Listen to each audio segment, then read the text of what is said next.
Chicken kadai.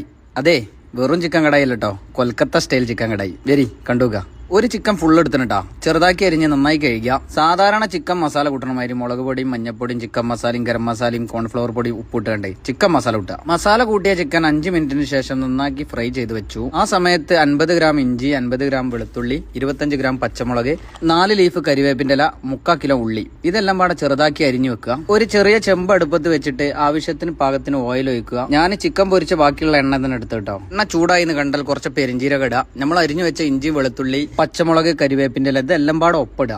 ഇഞ്ചിയും വെളുത്തുള്ളി മാറി ചതക്കാൻ നിൽക്കരുത്, ചതച്ച കൊൽക്കത്തൻ കടായി മാറും. ഇഞ്ചിയും വെളുത്തുള്ളി ഏകദേശം വാടിയെന്ന് കണ്ടാൽ കൂടുതലൊന്നും ചിന്തിക്കാതെ അരിഞ്ഞു വെച്ച ഉള്ളി അതിലോട്ട് ഇടുക. അരിഞ്ഞു വെച്ച ഉള്ളി വാടിയൊരു മുല്ലപ്പൂവിനെ നിറാവുമ്പോൾ അരിഞ്ഞു വെച്ച തക്കാളി ഞാൻ പറയാൻ മറന്ന് 3 തക്കാളി എടുത്തിട്ടുണ്ടാവും. തക്കാളി അതിലോട്ട് ഇട്ടാൽ ചെമ്പ് ഒരു 150 സെക്കൻഡ് മൂടി വെച്ച് വേവിക്കുക. തക്കാളി ഏകദേശം വാടി വന്നാലേ 1/2 സ്പൂൺ മഞ്ഞൾപ്പൊടി, 1 സ്പൂൺ കാശ്മീരി മുളക്, 1 സ്പൂൺ സാദാ മുളക് പൊടി, 1/2 spoon garam masala, 1 spoon chicken masala ഇതെല്ലാം പാടെ ചേർത്തിട്ട് പച്ചമണം മാറണ വരെ ഇളക്കുക. പച്ചമണം മാറിയെന്ന് കണ്ടാൽ കൂടുതലൊന്നും ചിന്തിക്കാതെ അരിഞ്ഞു വെച്ച ക്യാപ്സിക്കൻ ഇടുക. നമ്മളിവിടെ ഒരു ക്യാപ്സിക്കൻ ആയിട്ട് എടുത്ത്. ഇനിയാണ് ഇതിലുള്ള മെയിൻ സാധനങ്ങൾ കേട്ടോ.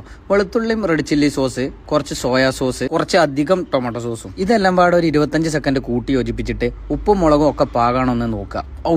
ബെല്ലാത്തി ജാതി അതൊന്ന് സെറ്റായിന്ന് കണ്ടാൽ പൊരിച്ചു വെച്ച ചിക്കൻ ഒന്നും നോക്കണ്ട, അങ്ങോട്ട് തട്ടുക. ചിക്കനും മസാലയും എല്ലാം പാടെ അങ്ങോട്ട് കൂട്ടി യോജിപ്പിച്ചിട്ട് ആദ്യം അരിഞ്ഞു വെച്ചൊരു സാധനം കേട്ടോ. പക്ഷെ അത് അവസാനം ഇടാൻ പറ്റുള്ളൂ. അവസാനം അതുകൊണ്ടാണ് കാണിച്ചത് ഉള്ളിത്തണ്ട്.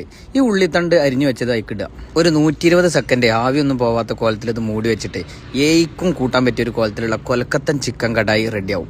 ഫുഡ് റെസിപ്പി ഇഷ്ടപ്പെടുന്ന ആളുകൾ മസ്റ്റായിട്ട് ട്രൈ ചെയ്ത് നോക്കി. ഈ ഒരു രക്ഷയില്ലാത്ത സാധനം കേട്ടോ. വീഡിയോ ഇഷ്ടപ്പെട്ട് കാണാൻ ലൈക്ക് ചെയ്യാനും അഭിപ്രായങ്ങൾ പറയാനും മറക്കരുത്. എന്നാൽ ഓക്കെ, ബാക്കി അടുത്തേ കാണാം.